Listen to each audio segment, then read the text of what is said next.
नमस्कार। SPT news में आपका स्वागत है। पेश है 20 जनवरी सुबह 6:15 बजे राजस्थान की 15 बड़ी खबरों में। यूएई के राष्ट्रपति शेख मोहम्मद बिन जायद अल नहयान सोमवार शाम भारत पहुंचे। पीएम मोदी ने प्रोटोकॉल तोड़कर उन्हें दिल्ली के पालम एयरपोर्ट पर रिसीव किया। मोदी ने सोशल मीडिया पर एक पोस्ट में कहा, मैं अपने भाई को लेने खुद एयरपोर्ट आया हूं। विदेश मंत्रालय के मुताबिक दोनों नेताओं के बीच आज व्यापार, निवेश, रक्षा सहयोग, ऊर्जा और दुनिया से जुड़े अहम मुद्दों पर बड़ी डील हो सकती है। भारतीय जनता पार्टी के कार्यकारी अध्यक्ष नितिन नबीन सोमवार को पार्टी के अध्यक्ष पद के चुनाव में निर्विरोध निर्वाचित हो गए हैं। चुनाव अधिकारी डॉक्टर के लक्ष्मण ने इस चुनाव के लिए नामांकन पत्रों की जांच के बाद एक विज्ञप्ति में घोषणा की कि इस पद के लिए केवल एक प्रत्याशी श्री नबीन ने ही पर्चे प्राप्त हुए जो वैध पाए गए। श्री नबीन के मंगलवार को औपचारिक रूप से अध्यक्ष पद की जिम्मेदारी संभालने की संभावना है। राजस्थान में आगामी दिनों में मौसम फिर करवट ले सकता है। मौसम विभाग के मुताबिक राज्य के कई हिस्सों में 22 से 24 जनवरी के बीच पश्चिमी विक्षोभ सक्रिय रहेगा, जिसकी वजह से मेघ गर्जन, आकाशीय बिजली और हल्की से मध्यम बारिश की संभावना जताई गई है। विभाग ने कई जिलों में अलर्ट भी जारी किया है। मौसम विभाग ने 22 जनवरी को बीकानेर, चूरू, हनुमानगढ़, जैसलमेर, फलोदी और श्रीगंगानगर जिले में मेघ गर्जन व वज्रपात को लेकर येलो अलर्ट जारी किया है। जयपुर विकास प्राधिकरण ने अवैध कॉलोनी और अतिक्रमण के खिलाफ बड़ी कार्रवाई करते हुए शहर के अलग अलग क्षेत्रों में चल रहे अवैध निर्माण को प्रारंभिक स्तर पर ही ध्वस्त कर दिया। यह कार्रवाई जोन 10, 11, 14 और 17 में हुई। जेडीए की प्रवर्तन शाखा ने जेसीबी मशीन और मजदूरों की सहायता से अवैध सड़कें, बाउंड्री वॉल, निर्माणाधीन ढांचे और अतिक्रमण हटाए। जोन 11 के ग्राम बान्यावाली में करीब 8 बीघा निजी खातेदारी कृषि भूमि पर बिना जेडीए की स्वीकृति और बिना भू रूपांतरण कर अवैध कॉलोनी बसाने का प्रयास किया जा रहा था। राजस्थान के जैसलमेर में दुनिया भर के सबसे दुर्लभ पक्षियों में शामिल सिंध वुडपेकर को मुरारधनाना क्षेत्र में देखा गया है। यह इलाका भारत पाकिस्तान सीमा के पास है। करीब 20 साल बाद इस प्रजाति का फिर से दिखना वन्य जीव विशेषज्ञों और पशु प्रेमियों में बेहद महत्वपूर्ण माना जा रहा है। इस खास मौजूदगी से न केवल देश बल्कि विदेशों के बर्ड वॉचर्स को भी ध्यान इस इलाके की ओर खींचा है।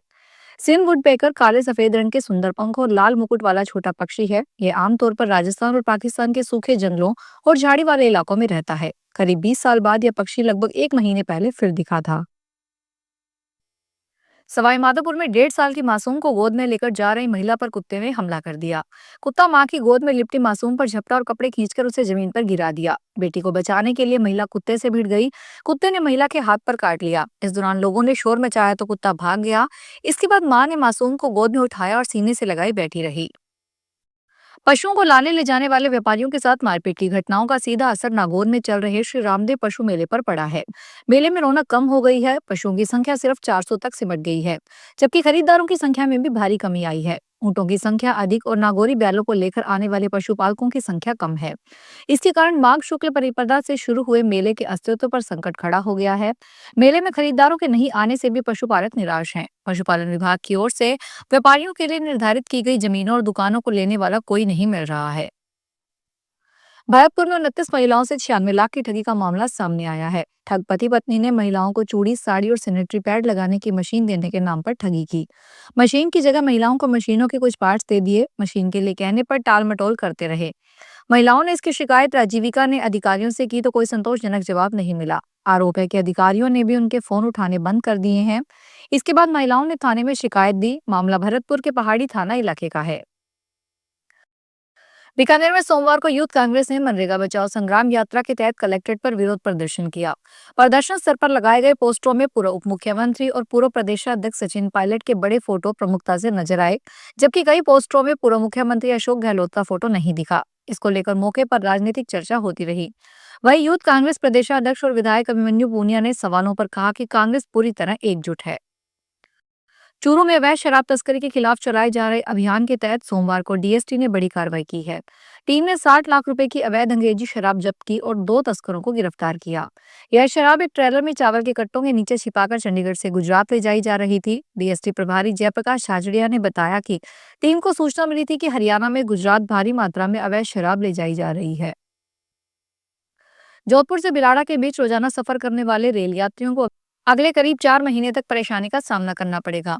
रेलवे ने पटरियों के रखरखाव और नए निर्माण कार्यों के चलते जोधपुर बिलाड़ा पैसेंजर ट्रेन को 110 दिनों के लिए आंशिक रूप से रद्द करने का फैसला किया है। 22 जनवरी से यह ट्रेन बिलाड़ा स्टेशन तक नहीं जाएगी, बल्कि पिपाड़ रोड पर ही संचालित होगी। उत्तर पश्चिमी रेलवे के जोधपुर डीआरएम अनुराग त्रिपाठी ने बताया, पिपाड़ रोड बिलाड़ा रेलखंड पर इंफ्रास्ट्रक्चर को मजबूत करने का काम चल रहा है।